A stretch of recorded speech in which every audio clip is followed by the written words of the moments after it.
mahali hapa kanisa la PCA. Karibu uweze kuendelea. Asante. Basi naomba tugeuke huko madhabahuni.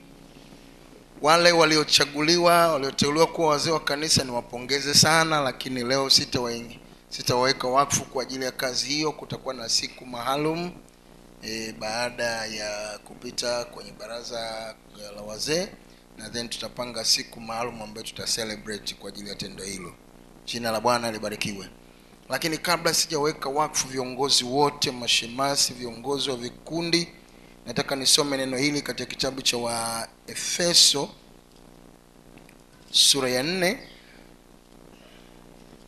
Waefeso sura ya 4 mstari ule wa 11 na wa 12. Aliyepata nisome. Alitoa wengine kuwa mitume, naye alitoa wengine kuwa mitume, na wengine kuwa manabii, na wengine kuwa manabii, na wengine kuwa wainjilisti, na wengine kuwa wainjilisti, na wengine kuwa wachungaji, na wengine kuwa wachungaji, na walimu. Na walimu. Wa 12. Kwa kusudi la kuwakamilisha watakatifu. 1, kwa kusudi la kuwakamilisha watakatifu, hata kazi ya huduma itendeke. 2, hata kazi ya huduma itendeke, hata mwili wa Kristo ujengwe. 3, hata mwili wa Kristo ujengwe. Jina la Bwana libarikiwe. Ndugu zangu, nyie mliochaguliwa kuwa viongozi, sisi kanisa tunaamini juu ya kile wanachosema Waingereza priesthood for all believers, ukuhani kwa ajili ya watu wote. Amen. Ya kwamba kila mmoja wetu kuna karama imo ndani mwake. Ile karama uliopewa ifanyike baraka kwa ajili ya kanisa. Jina la Bwana libarikiwe. Hatutaki tuwe na watu wanaitwa washari washari waliokaa kanisani wanaoleta shari kanisani.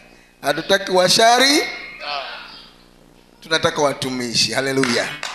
Unakuja kanisani ili utumike kwa kipawa ulichonacho. Kama ni mwimbaji, usije kukaa, tumia kipawa hicho kwa ajili ya kujenga mwili wa Kristo. Anataja hapa hizo huduma, karama hizo, anasema wengine mitume, wengine wengine manabii, wengine wainjilisti, wengine wachungaji, wengine walimu. Nazo zinafanya kazi kwa makusudi matatu. Anasema 1, kazi ya huduma itendeke; 2, mwili wa Kristo ujengwe; 3, kuwakamilisha watakatifu. Kwa hiyo Mungu anapokuleta mahali hapa ukachaguliwa, jua kuna kusudi la Mungu. Kuna watu wameiona karama ulionayo, kuna watu wameiona huduma ulionayo, ili uitumie kwa makusudi hayo, ili mwili wa Kristo ukapate kujenga mahali hapa. Jina la Bwana libarikiwe. Tumisha, nafahamu nimekuwa nikifundisha karibu mwezi wa 4 kwa habari ya chochea karama yako. Nikawaambia zipo karama zimegawanyika kwa matabaka matatu. Kuna karama hizi za huduma zinazotajwa hizo 5 hapo, lakini kuna karama nyingine zile 9 za rohoni kwenye kitabu cha Wakorintho wa kwanza sura 12. Anasema neno la hekima, neno la maarifa, karama ya imani, karama ya tendo ya miujiza, karama ya uponyaji, karama za unabii, karama za kupambanua roho, aina za lugha na tafsiri za lugha. Jina la Bwana libarikiwe. Karama 5 za huduma ni hizo alizotusomea mtumishi, ziko 5. Lakini kwenye Wakorintho wa kwanza sura 12, sikosei, kuanzia mstari wa 8 hadi wa 10, anataja hizo karama nyingine 9 zinaitwa karama 9 za rohoni. Lakini ukisoma kwenye Warumi 12, sikosei, mstari wa 6 na mpaka wa 8, anasema kwa kuwa tuna karama za namna mbalimbali kwa kadiri ya neema tuliyopewa. Tuna karama za namna mbalimbali. Mimi mchungaji Msamila, ukiniruhusu niimbe, nitamsumbua huyu anayepiga keyboard hapa, kwa maana sauti yangu ni ya 892. Si unaona? Lakini nina sehemu yangu katika mwili wa Kristo. Wewe umeitwa kama mwimbaji, fanya yako. Umeitwa kama shemasi, umeitwa kama kiongozi wa kina mama, viongozi wa vijana na uinjilisti. Kila mmoja anapojitoa na kuambia huu mji tutaendelea kuuleta kwa Kristo. Kazi ya Mungu, tumishi anapokuwepo hapa anaratibu pamoja nanyi ili kuifanya kazi ya nini? Ya huduma. Hapaswi kuachwa peke yake. Haleluya. Akisema mkesha, waimbaji wawepo, wamama wawepo, vijana wawepo, mtaendelea kuuleta mji huu kwa Kristo. Kwa Mungu awabariki. Nitaenda kuwaombea. Mungu wa mbinguni awatunze, awaimarishe katika utumishi huo. Weka mikono miwili, sema Bwana Yesu, siku ya leo najikabidhi kwako, kwa karama na huduma ulionipa, iweze kuufaidia mwili wako Kristo, kanisa lako likajengwe, nami nishiriki katika kuwakamilisha watakatifu. Kwa jina la Yesu, Roho Mtakatifu, ninakualika ndani ya moyo wangu, nipe nguvu ya kuweza kuitenda kazi yako Bwana ulioniitia, kwa jina la Yesu Kristo. Asante ya kwamba utaniwezesha sasa na hata milele, kwa Yesu Kristo Bwana. Baba, nalileta kusanyiko hili la watu wako. Naiomba neema yako iwe juu ya watu hawa. Asante kwa sababu umewaita kila mmoja kwa karama na huduma yake. Nami nawakabidhi mikononi mwako, nikijua Bwana utawawezesha kuifanya ile kazi ambayo umewapa kwa nguvu zako.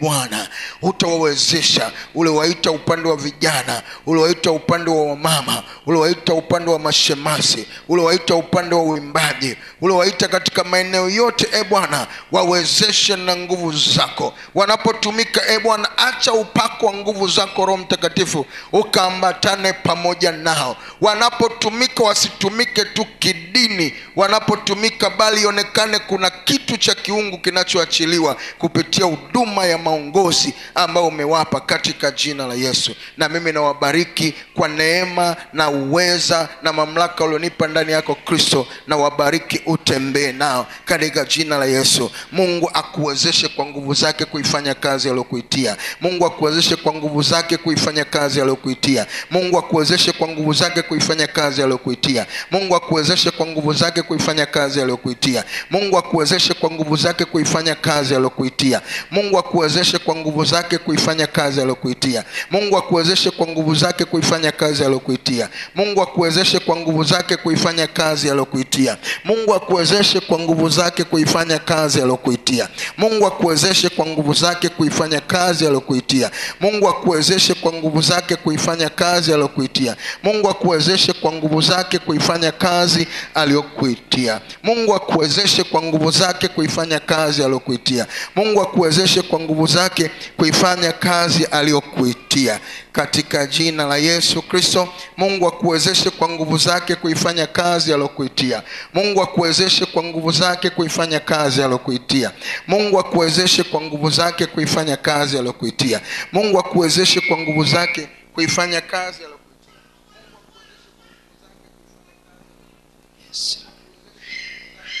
Kazi aliyokuitia, katika jina la Yesu. Baba, ninawaachilia watu hawa mikononi mwako, nikiomba hizo baraka zako Bwana ziwe juu ya watu hawa, na kuanzia sasa kwa mamlaka ulionipa ndani ya kanisa, ninatamka hawa watu wamekuwa kiongozi ndani ya kanisa lako mahali hapa, katika jina lake Mungu Baba na Mwana na Roho Mtakatifu. Amen. Shangilie Yesu kwa makofi. Haleluya. Naomba sasa mgeuke kule kwa waumini. Ndugu zangu wapendwa, viongozi hawa hawajachaguliwa na mtumishi pale. Viongozi hawa mmewachagua nyinyi, si ndio? Basi muwape ushirikiano ili waifanye kazi.